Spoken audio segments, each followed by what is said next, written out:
Alright then, so when we have a website, typically there's loads of different events going on inside the website when a user browses it. Things like hover events, or click events, or form submission events, keyboard events, scroll events, loads and loads. Now in this video we're just going to look at click events, which is when a user clicks on something, and I'm going to show you how I can react to those events by running some code. So first of all, let's create a button inside the home component underneath the H2, and the text is going to be click me. So I want to react now to a user clicking on this button, and I want to fire a function when they do that. So first of all, I'm going to create this function inside the home component function at the top, and we'll store it in a constant which I'm going to call handle click. And typically you'll see the different functions called something like this, like handle click or handle mouse over or handle submit or something like that. That's just a naming convention, but you can call the functions whatever you want. So inside this arrow function, all I'm going to do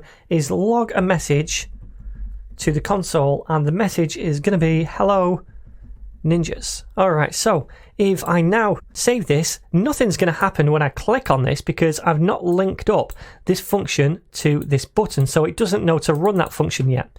Let's open the console already anyway, just so we can see that in a minute. So then, how do we hook this up? Well, all we need to do is come to the button and say on click with a capital C and set that equal to a dynamic value, so curly braces. And we just pass in a function reference, so whatever the function is called, which is handle click. Now, we don't invoke the function because if we were to save this, then it's going to invoke this automatically without the user even clicking on it, and we can see this log to the console right away. We don't want to do that. We don't want to invoke it. We just want to set a reference to that function right here. Then when a user clicks on this, it will invoke that function for us. So let's save this. I'm going to clear out the console and let's click on this, and it works. Click again, it does it again. So that's how we can create a function and assign it to an element so that it fires when a user clicks on it by using this on click property right here and then passing in a function reference.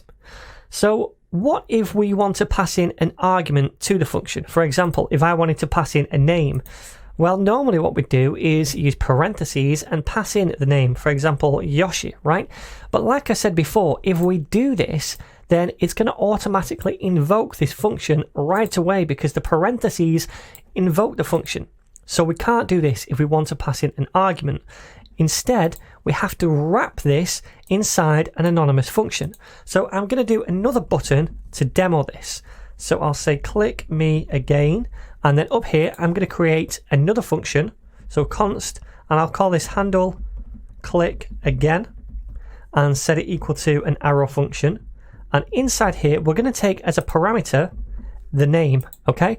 And I'll log that to the console, so console.log, and then I'll say hello, and I'll concatenate the name, so plus name. You could use a template string if you wish. I'm just using concatenation. So now I want to fire this function when we click on this button. So again, on click is equal to a dynamic value, which is handle click again. Okay, so now if we save it, it's going to fire this function, but we're not passing in the name yet. And like I said, we can't pass that in directly right here because it's going to invoke that function. So how do we do this? Well, we do need to pass in the argument, so let's just do that.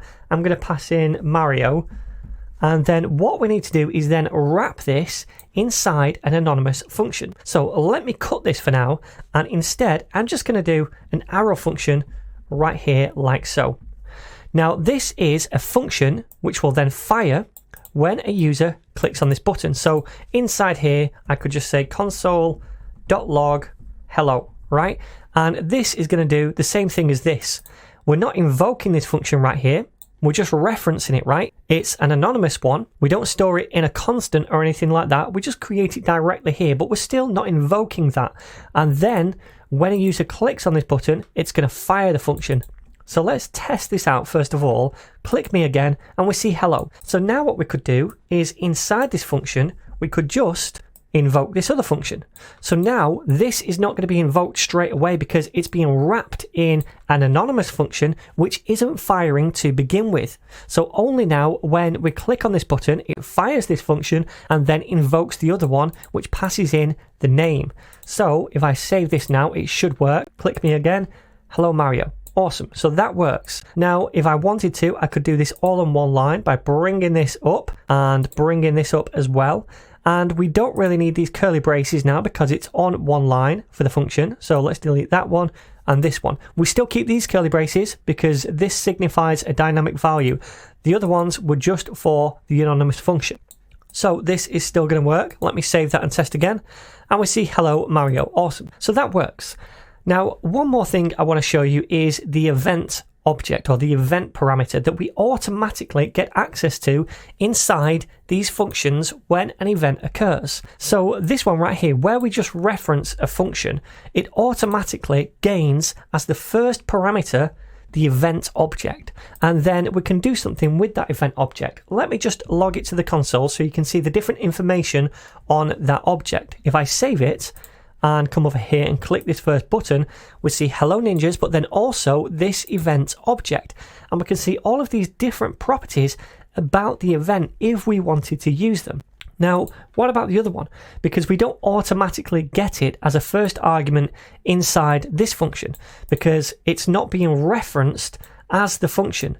This one right here, this anonymous function, gets access to the event object automatically. Then if we want to use it inside our custom function, we can just pass it in as an argument, and it can be first or second, it doesn't really matter. So I can pass it in right here. So I take the automatic argument from the function that wraps this and pass it into this custom function as a second argument, and then I can use it inside this function. So after name, I could say E, and then say I just want the target. I could use the target property, for example. That was just one of the properties on this object. And then if I click on this, we can see we get the event target. Awesome. So that's how we can react to click events in our components.